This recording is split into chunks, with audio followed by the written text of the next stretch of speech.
Varra Ravindra Reddy arrest వ్యవహారం AP పోలీసుల మెడకు చుట్టుకుంటోంది.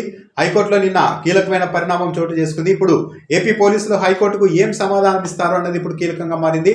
రెండు అంశాలు ఏపీ పోలీసులకు ఇప్పుడు ఇబ్బందికరంగా మారాయి. రవీంద్రారెడ్డిని కొద్ది రోజుల క్రితం పోలీసులు అదుపులోనికి తీసుకున్నారు. ఆ సమయంలో ఆయన సతీమణి కళ్యాణి హైకోర్టులో ఏబిఎస్ కార్పస్ పిటిషన్ దాఖలు చేశారు. తన భర్త కనిపించడం లేదు, పోలీసులే నిర్బంధించారని. ఆ సమయంలో విచారించిన హైకోర్టు వర్రా రవీంద్రారెడ్డి ఎక్కడ ఉన్నారని పోలీసుల్ని ప్రశ్నించగా పోలీసుల తరఫు న్యాయవాదులు వర్రా రవీంద్రారెడ్డిని తాము అరెస్టు చేయలేదు, ఆయన ఎక్కడున్నారో తమకు తెలియదంటూ చెప్పారు. దాంతో హైకోర్టు వర్రా రవీంద్ర ఎక్కడున్నారో కనుక్కొని అతన్ని కనిపెట్టి మా ముందర హాజరుపరచాల్సిందిగా ఈ నెల 9వ తేదీన ఆదేశాలు ఇచ్చింది. తిరిగి ఈ పిటిషన్పై ఈ నెల 12న విచారణ జరిగిన సమయంలో మాత్రం పోలీసుల తరఫు న్యాయవాదులు వర్రా రవీంద్రారెడ్డిని అరెస్టు చేశాం, స్థానిక కోర్టులో హాజరుపరిచామని కూడా కోర్టు దృష్టికి తీసుకెళ్లారు. ఆ సమయంలో వర్రా రవీంద్రారెడ్డి సతీమణి తన భర్తను పోలీసులు కస్టడీలోనికి తీసుకొని చిత్రహింసలు పెట్టారు, ఒంటి మీద గాయాలున్నాయి, తీవ్రంగా కొట్టారంటూ హైకోర్టు దృష్టికి తీసుకెళ్లారు. దానిపైన స్పందించిన హైకోర్టు కొట్టారంటున్నారు కదా, దీనికి సంబంధించిన వివరాలతో అఫిడవిట్ దాఖలు చేయాల్సిందిగా ఈ నెల 12వ తేదీన ఆదేశించింది. ఇదే అంశం పైన సోమవారం విచారణ జరిగింది. ఈ సమయంలోనే హైకోర్టు కొన్ని కీలకమైన వ్యాఖ్యలు చేసింది. అసలు వర్రా రవీంద్రారెడ్డి ఎక్కడ ఉన్నారో కనుక్కొని మా ముందు హాజరుపరచాల్సిందిగా చెబితే మీరు ఆ పని ఎందుకు చేయలేదని పోలీసుల్ని ప్రశ్నించింది. కింది కోర్టులో ఎందుకు హాజరుపరిచారు అని కూడా ప్రశ్నించింది. వర్రా రవీంద్రారెడ్డి తరఫున న్యాయవాది నిరంజన్ రెడ్డి పోలీసులు ఈ రాష్ట్రంలో రూల్ ఆఫ్ లాను పాటించడం లేదు, ఇష్టానుసారం వ్యవహరిస్తూ ఉన్నారు, వీళ్ళని ఇలాగే వదిలేస్తే రేపు పొద్దున ఒక 100 మందిని తీసుకెళ్లి నిర్బంధించి కొట్టి వాళ్ళ చేత కావాల్సిన విధంగా వాంగ్మూలాలు కూడా తీసుకునే అవకాశం ఉంది. వర్రా రవీంద్రారెడ్డిని హైకోర్టు ముందు హాజరుపరచకుండా వీళ్ళు కోర్టు ధిక్కరణకు పాల్పడ్డారంటూ కోర్టు దృష్టికి తీసుకొచ్చారు.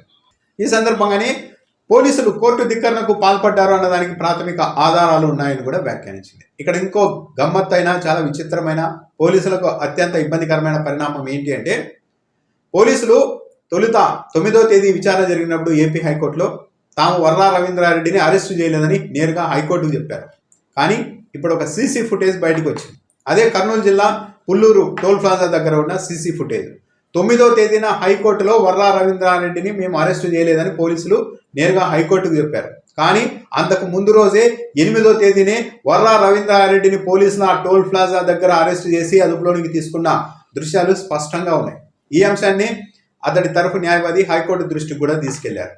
వీళ్ళు 9వ తేదీ అరెస్టు చేయలేదని కోర్టుకు చెప్పారు, కానీ అంతకంటే ముందు రోజే అరెస్టు చేశారు. అందుకు సంబంధించిన సీసీ ఫుటేజ్ కూడా ఉంది.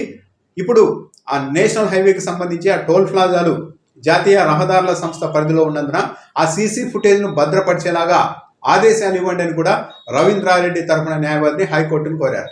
దాంతో హైకోర్టు కూడా ప్రతివాదిగా జాతీయ రహదారుల సంస్థను ప్రతివాదిగా ఈ కేసులో చేర్చాల్సిందిగా కూడా ఆదేశాలు ఇచ్చింది. ఇప్పుడు పోలీసుల ముందు 2 ఇబ్బందికరమైన పరిస్థితులు ఉన్నాయి. ఒకటి, 9వ తేదీన వర్రా రవీంద్రారెడ్డిని తీసుకొని వచ్చి మా ముందు హాజరుపరచండి అంటే హైకోర్టులో హాజరుపరచకుండా కింది కోర్టులో హాజరుపరిచారు.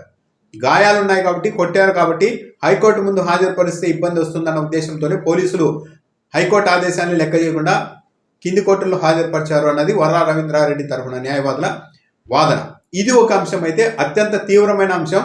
9వ తేదీన హైకోర్టుకు మేము అరెస్టు చేయలేదు వర్రా రవీంద్రను, అతడు మా అదుపులో లేరు అని చెప్పారు ఏబిఎస్ పిటిషన్ విచారణ సందర్భంగా. కానీ అంతకు ముందు రోజే 8వ తేదీనే వర్రా రవీంద్రారెడ్డిని పోలీసులు పట్టుకెళ్ళినట్లు స్పష్టంగా ఆ టోల్ ప్లాజా దగ్గర సీసీ ఫుటేజ్ ఉంది.